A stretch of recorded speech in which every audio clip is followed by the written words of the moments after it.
Okay. Yeah, we're not gonna do that then. That's a bad idea. Oh. What? Go. I give up. You're really not good at catching. I'm recording, by the way. Oh. Hey, what's going on YouTube? ADCArtAttack and welcome back to a brand new coloring book video. Once again, this is the third installment. It is so difficult to bend my fingers in as the glove is kind of like too big. Free. It's the third installment of the coloring book series, and everyone loved my Superman one, which was like crazy. Everyone loved the Batman one, so I figured, hey, next best thing, Star Wars. I am a Star Wars nerd. Love Star Wars. I used to have a lightsaber until my nephew broke it. You don't get any birthday gifts anymore. So this is a coloring book. I found this at my local store, the same one. I got the other Colorio stuff. This isn't by Colorio, this is by Disney or Nelson. Whoever Nelson is, it's this again was cheap. It was $4.99 and it was on sale down to €2. So that's damn cheap. And flicking through it, it's a really high quality thing. So what we're gonna do now is we're gonna look through it together. We're gonna find a image. Hopefully there's an image in here. We're gonna find one, and if we like one, we're gonna color it. That's what we're gonna do. If you are a Star Wars fan, leave a comment down below your favorite character in the entire franchise. Mine is obviously Anakin Skywalker. Huge fan of him, great character, absolutely love him. He wasn't fantastic in the prequels, but in the Clone Wars, he was absolutely incredible. Love this character. So yeah, big fan, and I can't wait to get on with coloring this. I think it's gonna be something special, and thank you all for the support on these videos, because it's been absolutely awesome. So without further ado, let's have a look at what we've got inside. Transition. Okay, so here is our lovely Star Wars coloring book, and we're gonna have a little flick now and see what we find. It is in German, and that is because I live in Germany. Now don't worry, because the pictures aren't in German, the pictures are in pictures. So I think we can all see them, no matter where you are in the world. Let's have a look and see what we find. So open this thing up. It's a very high quality coloring book. This feels absolutely fantastic compared to my other ones. The image qualities are fairly, I don't know, harsh, I guess you could say. The outline's very harsh on the characters. So this could be a quite difficult one to color, but we're gonna try and pick a nice image to use. So let's have a quick flick through and see what we find.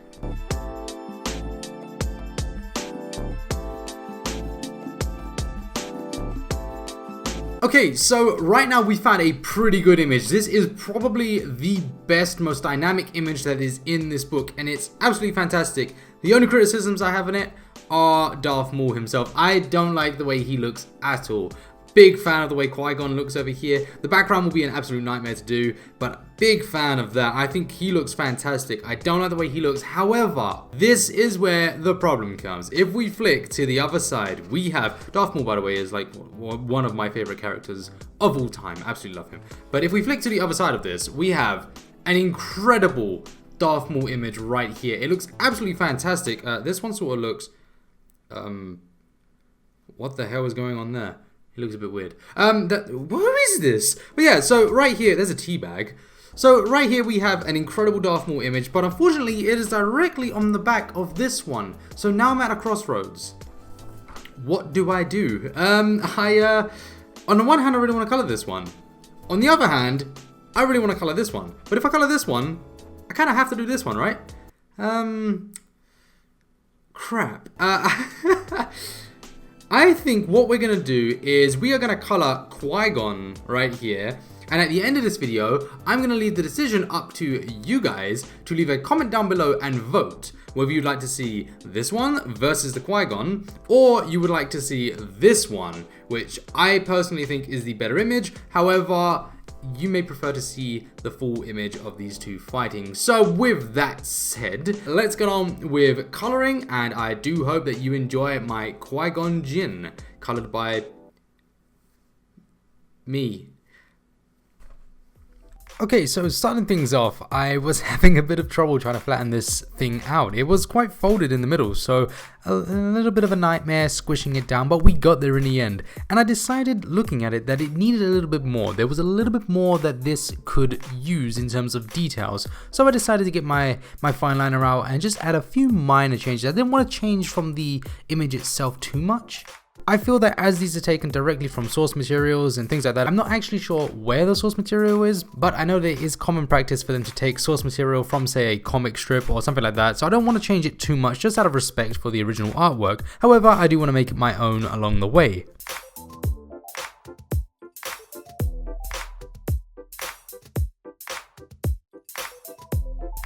Now what I noticed when I started this was the lack of Liam Neeson type looking thing, and I wanted to add the Liam Neeson type stuff, so I began adding some of those facial features that are common with him, such as his nose and a few of the wrinkles that he has on his face and his head. I just think he was great. I think Liam Neeson was fantastic as Qui-Gon, and Qui-Gon is a fan favorite character.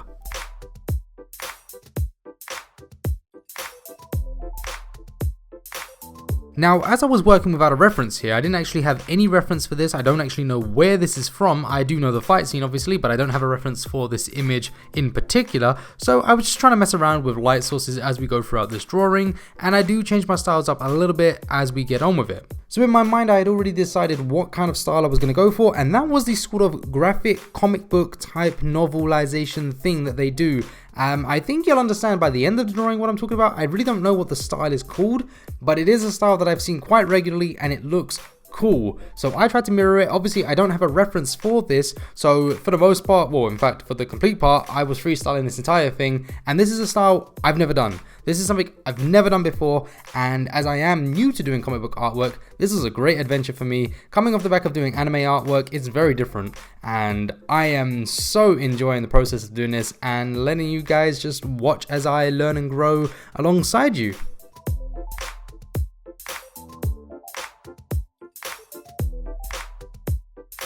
Now, I had made the decision to keep the beard grey, and the reason I did that is because of Liam Neeson. In many of the references that I found, he had a grey beard with the brown hair, so I just decided, you know what, we're going to keep that because I think it looks pretty cool, and also I'm really going heavy with the Liam Neeson here because I like his face. I know, honestly, I just think that he killed the role, and just to pay homage to him, I wanted to do that. Also, this coloring book is kind of very demanding. The way that it's inked is very sort of heavy. You can't stray too far from it, so it was quite difficult to be kind of original and stray away from this style of coloring book. However, I did my best just by adding some of those details at the beginning and trying to manipulate it a little bit here and there by using some of the light and dark tones, especially using the black. The black is a great way for me to just change the overall image as a whole, and I think by the end you'll see what I'm talking about. There's some areas where I guess the coloring book wants you to put color there, but I've just totally blacked it out and it's added a new dynamic to the image.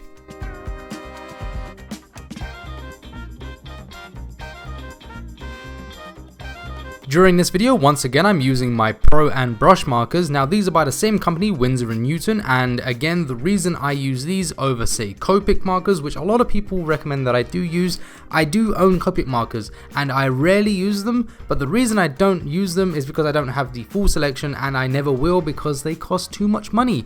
They are actually twice the price, if not 3 times, depending on where you shop, the price of my Pro and brush markers. Now that said, the Pro markers aren't great, but the brush markers are fantastic and they are pretty much the same quality, if not, in my opinion, a little bit better, so that's why I buy them over buying the Copics.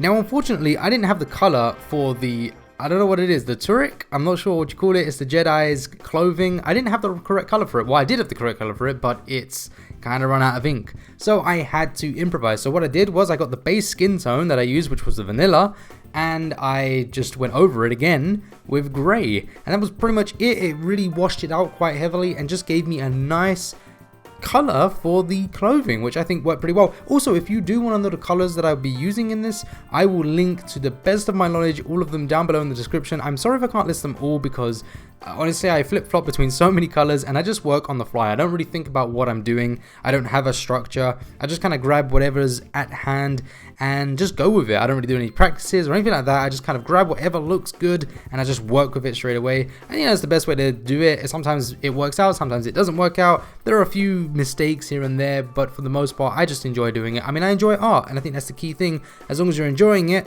then it doesn't matter too much. I don't know.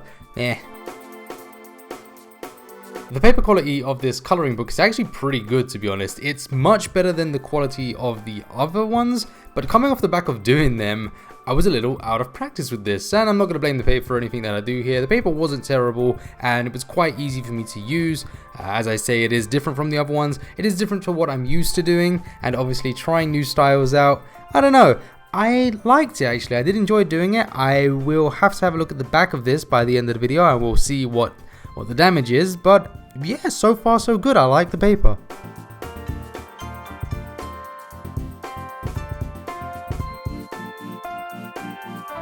All in all, I've got to say, I think the end result of this drawing is going to be pretty good, and I think you will enjoy it. So stick around, enjoy this video. I will come back to you at the end of the video. We'll review the drawing and see what you think by the end. I'm going to change up a few things, but fundamentally, I'm going to work with the style that this coloring book has given me, and I'm going to try to keep it in line with the coloring book, not making too many changes, and yeah, just going for that style of that sort of graphic, comic, kind of novelization type thing. I really don't know what to call it, but we're gonna go for that, and hopefully you enjoy it. So I will catch you at the end of the video. Enjoy.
Okay, so here it is, very different from anything I've done before. First attempt, this is pretty cool, right? What do you guys think about it? As I said at the beginning, the inking style of this really does force you into a sort of set style, and every time I try to stray from it, it pulled me back into it. But I love this attempt, and now that I know the style and I'm sort of familiar with what this was asking of me, I think I could make some major improvements. As with the previous installments, my second attempt is was greatly improved over the first.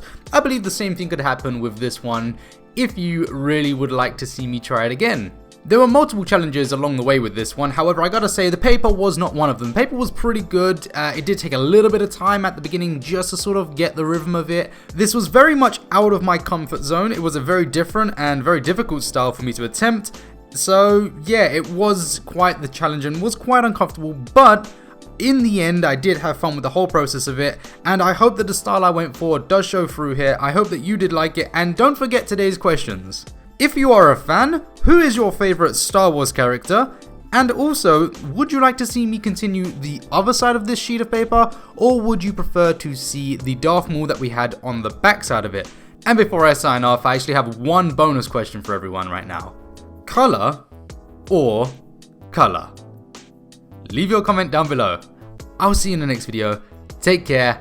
Bye bye.